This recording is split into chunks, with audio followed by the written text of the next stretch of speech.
তো তোমাদের সাথে কিছু কথা শেয়ার করতে আসলাম, কিছু কথা বলতে আসলাম। বাড়িতে একা একা বসে আছি, ভালো লাগছে না, গরমের মধ্যে কি করব। ভিডিও আর কতক্ষণ দেখা যায় বলো, গরমে বেশি মোবাইল দেখলেও না খারাপ লাগে, চোখ চোখ মাথা খুব যন্ত্রণা করে। তো ভাবলাম যে তোমাদের সাথে কিছু গল্প করি, তাহলে গল্প করা যাক। আমার জীবনে কিছু আর কি ঘটে যাওয়া কথাই আমি বলবো। আমি কিন্তু অনেক ভরসা, অনেক আশা নিয়ে ইউটিউবে আর ফেসবুকে এসেছি।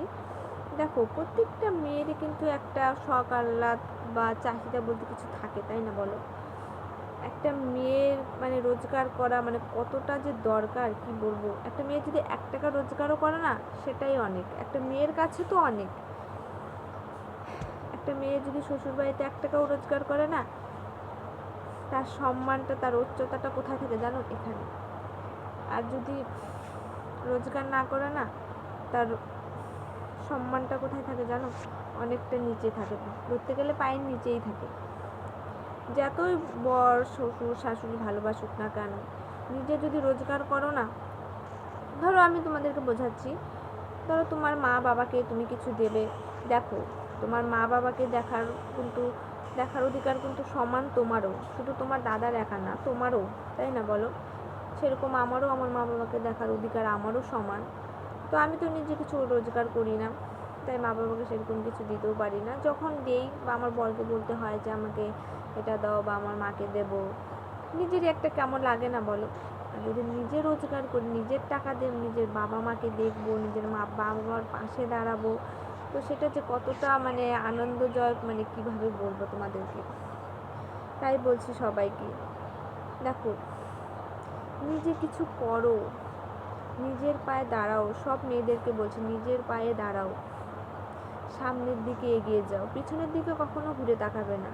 যদি পিছনের দিকে ঘুরে তাকাও না, কখনো জীবনে কিছু করতে পারবে না। সামনের দিকে এগিয়ে যাও। সামনের দিকে এগিয়ে তুমি যখন যাবে না, তারপর অনেক ঝড়, অনেক বিপদ আপদ আসবে, কিন্তু সেগুলোকে তোমার অতিক্রম করে তোমার সামনের দিকে এগিয়ে যেতে হবে। যখন সেগুলোকে অতিক্রম করে সামনের দিকে এগিয়ে যাবে, তখনই তুমি পারবে নিজে কিছু করতে, নিজের পায়ে দাঁড়াতে। আর একটা মেয়েকে নিজের পায়ে দাঁড়ানোটা খুব দরকার, আমি তো মনে করি খুব দরকার।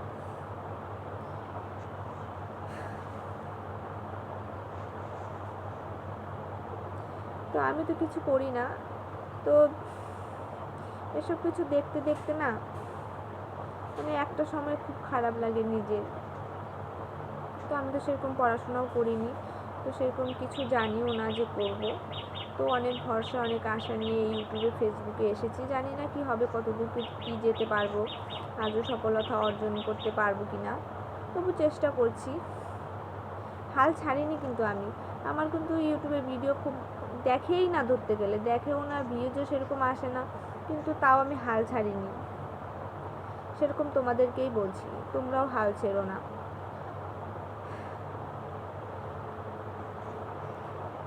একদিন, 2 দিন, 3 দিন, 4 দিনের দিন ঠিক তুমি সফলতা পাবেই। তো সেটাই বলছি, হাল কখনো ছাড়বে না, এগিয়ে সামনের দিকে এগিয়ে যাও। দেখবা দেখবা সুখ তোমারও একদিন আসবে, তাই না? কথায় বলে না, এক ভাগে কখনো শীত যায় না। তাহলে ফিরা ফিরা মানে ফিরা উল্টা কিন্তু ঠিক মাঘ মাস আসে, তাই না বলো?